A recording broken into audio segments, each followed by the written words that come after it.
డబ్బు, అనారోగ్యం, ఉద్యోగం, వ్యాపారం అప్పులతో బాధపడుతున్నారా? మీకోసమే మేనిఫెస్టింగ్ మిరాకిల్స్ 11 డేస్ ప్రోగ్రామ్. నమస్తే అమ్మా. నమస్తే అమ్మా. అమ్మ, తమలపాకు చెట్టు, దీని మీద ఎన్ని చెట్టు కాదు తీగ. తమలపాకు తీగ, ఎన్ని ధర్మ సందేహాలు అనుకుంటున్నారమ్మా? ఎన్ని ప్రశ్నలు చూశానో నేను దీని మీద. సో ఖచ్చితంగా మీతో మాట్లాడాల్సిన విషయం ఇది అనిపించింది నాకు. ఇంట్లో పెంచుకుంటూ ఉంటాం, ఇంట్లో కూడా తీగ కదా పాకేస్తా ఉంటుంది. ఆ చెట్టు నుంచి మనం ఆకులు తీసుకోకూడదని, అయ్యో తమలపాకు మనం ఆ చెట్టు నుంచి మనం తినకూడదని ఒకటి. చెట్టుకి ఏదన్నా ఆ చెట్టు ఎండిపోవటం కానీ కుళ్ళిపోవటం కానీ ఏదన్నా జరిగితే ఇంట్లో అపచారం జరుగుతున్నట్టు. దాన్ని తుంచి మనం దేవుడికి పెట్టకూడదు అనేది ఒకటి. లేదు పెట్టొచ్చు స్వామికి అని ఆ ఆకులను తీసుకెళ్ళి మనం అభిషేకానికి, ఆంజనేయ స్వామికి సాధారణంగా మనం తమలపాకుతో మాల వేస్తూ ఉంటాం. దీనికి వాడొచ్చా? ప్రశ్నలు ఇప్పుడు గుర్తు రావట్లేదు నాకైతే. యాక్చువల్లీ మళ్ళీ వస్తూనే ఉంటాయి. ఇంట్లో బాగా పెరిగితే వాళ్ళ ఇంట్లో లక్ష్మి బాగా స్థిరంగా ఉన్నట్టు. తమలపాకు తీగ అందరిళ్ళలో రాదని, వస్తే వాళ్ళ ఇంట్లో బాగా అష్టైశ్వర్యాలు ఉంటాయి. లేకపోతే అదేదన్నా అయితే మొత్తం పోతాయి. ఇన్ని అనుమానాలమ్మా. అమ్మా ఒకటి చెప్తాను, చెప్పండి. ఇప్పుడు మనం తమలపాకు తీగ అని పెంచుకునేది ఏదైతే ఉందో అది ఒకప్పటి తమలపాకు తీగ కాదు. అదేంటమ్మా? మనకు తమలపాకు చాలా సన్నగా ఇలా ఉండి, ఇలా సన్నని కొసతేరి ఇలా పొడుగ్గా ఉంటుంది. లేత ఆకుపచ్చ రంగులో ఉంటుంది. ఆకు ముదిరితే కూడా ముదురు షేడున్న లేత ఆకుపచ్చ రంగే ఉంటుంది. ఇంచుమించుగా గట్టిగా ఉంటే ఇలా వాడిపోతుంది. కానీ ఇప్పుడు మనకు దొరికేటటువంటి తమలపాకులు, మన ఇంట్లో పెంచుకునేటటువంటి తమలపాకులు ఎట్లా ఉంటాయి? ముదురు రంగు ఆకులు ఉంటాయి, డార్క్ గ్రీన్ లో ఉండవు. అవును అవును. పైగా కొన్నిటికైతే లోపల కాడలు కూడా రెడ్డిష్ గా కనపడుతూ ఉంటాయి. తీగ తాలూకు కాడ కూడా రెడ్ గానే ఉంటుంది, లేదా డార్క్ రంగుల కలర్ లో ఉంటుంది. ఇది వేరు తమలపాకు. ఈ కొన్ని చెప్పే జాతే కాదంటారు. అంటే జాతిలో వెరైటీ, జనరేషన్ తేడా ఉంటాయి కదా. ఇప్పుడు వంకాయలు ఎన్ని ఉన్నాయమ్మా? అదే కదా, అట్లాగనమాట వెరైటీ. అట్లాంటిది ఈ చెప్పిన చాలా నియమాలు ఏవైతే ఉన్నాయో అవన్నీ ఆ తమలపాకుకు పనికొస్తాయి. ఆ తమలపాకు చాలా తీగ కూడా ఎంత నాజుగ్గా ఉంటుందంటే, ముందు అవిసి చెట్లను పెడతారు తమలపాకు తోటల్లో. అవిసి చెట్లు చాలా త్వరగా పెరుగుతాయి. అవిసి చెట్లకి పెద్ద కొమ్మలు కూడా ఎక్కువ ఉండవు. అట్లా కొమ్మలు ఒకవేళ వస్తున్నా వాటిని చిన్నతనంలో కట్ చేసి పొడుగ్గా పెరిగేటి చేస్తారు.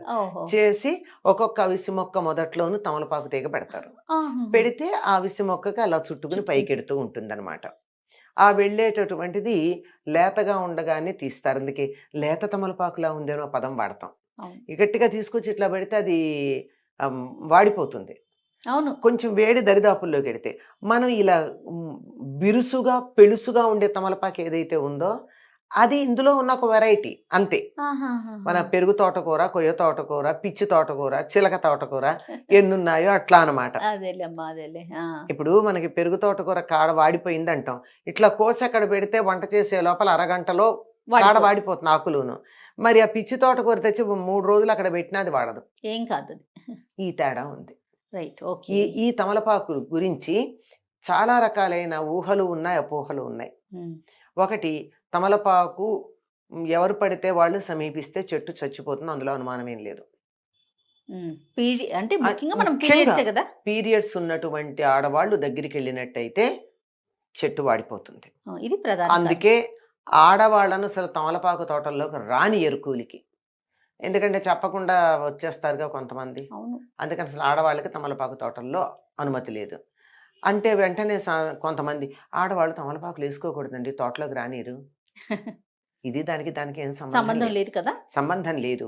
అయితే నాతో ఒకళ్ళు వాదించారు, మా ఇంట్లో నేను తమలపాకు పెట్టుకున్నానండి, నేను పీరియడ్స్లో కూడా వెళ్ళి చెట్టాకులకు వస్తాను, నాకేం కాలేదు అని. అంటే ఒక చమత్కారంగా చెప్పాలంటే నీలాంటి మొండిదిలే అని అన్న విషయం అది కాదు. ఇది ఆ తమలపాకు కాదు, ఇది క్రాస్ బ్రీడ్ వెరైటీ. ఇప్పుడు కలకత్తా ఆకులు, కారపాకులు ఎన్నో ఉన్నాయి కదా. మన మామూలుగా తమలపాకులు మనకి కారాకిళ్ళీలకు వేసే వేరు, కలకత్తా పాన్ వేరు, మీనాక్షి పాన్ వేరు, అవునట, చాలా ఉన్నాయి అమ్మా. సుమారుగా 100 రకాలు ఉన్నాయి తమలపాకులు తాంబూలాల్లో. ఒక్కొక్కటి 250, 300 రూపాయలు ఖరీదు చేసేటటువంటి తాంబూలం ఒక కిళ్ళి ఉంది, మీకు తెలుసా?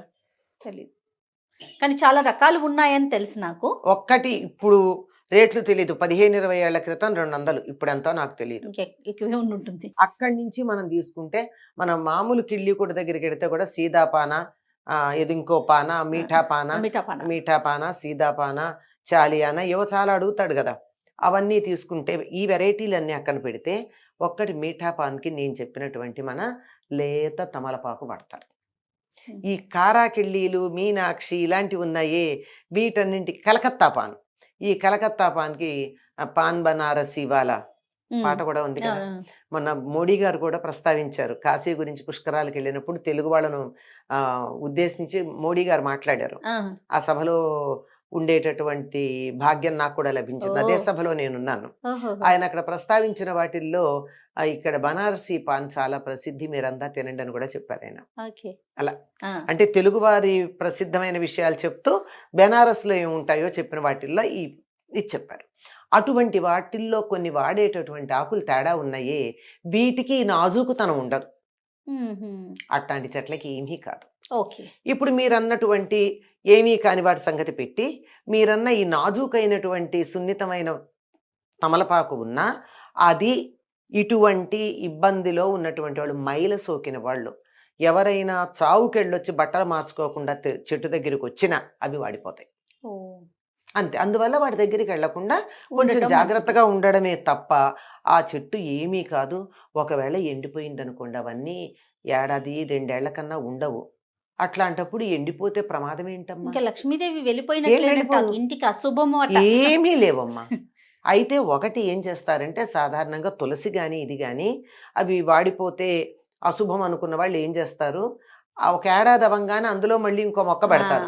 పాత మొక్క ఎండిపోతుంది, కొత్త మొక్క ఉంటుంది. అమ్మ అది ఒక కుండీలో నుంచి కొంచెం పక్కకు వచ్చి అక్కడ మట్టి ఉంది అనుకోండి, మళ్ళీ అక్కడ వచ్చేస్తుంది. అక్కడ వచ్చేస్తుంది, దీన్ని తీసి అందులో పెట్టేసుకోండి. మీ కుండీలో ఎండిపోయిందన్న బెంగ మీకు లేదు. ఈ విత్తనాలు అందులోనే పడేస్తే అవును, ఆ కోటలోనే పాత మొక్క ఎండిపోగానే కొత్త మొక్కలు వస్తాయి.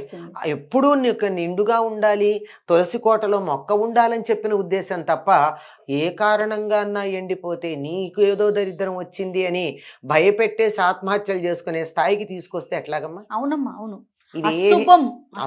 అసలు ఎంత పెద్ద పదం కదమ్మా అది. అశుభం అంటే చాలా తప్పు. తులసమ్మ ఎండిపోయినా కొండెక్కినా అనుకుంటాం మనం, నిద్రపోయినా, లేకపోతే తమలపాకు తీగ ఎండిపోయినా ఏమి అశుభం లేదమ్మా. వినేస్తారు. తర్వాత మనం పెరట్లో వేసుకున్నటువంటి ఆకు ఉందనుకోండి, మీరు ఇందాక అడిగిన ప్రశ్నల్లో హాయిగా రోజు ఒకటి తెచ్చి దేవుడికి పెట్టుకోవచ్చు, 3 ఆకులు తెచ్చి పెట్టుకోవచ్చు. దేవుడికి పెట్టాక ప్రసాదం మనం తినచ్చు, స్వీకరించవచ్చు, హాయిగా స్వీకరించవచ్చు. ఇంటికి వచ్చిన వాళ్ళకి పెట్టచ్చు. లేదు తీగ ఎక్కువగా ఉంది, 10 మందికి తాంబూలాలు ఇచ్చుకోండి, ఏం పర్వాలా.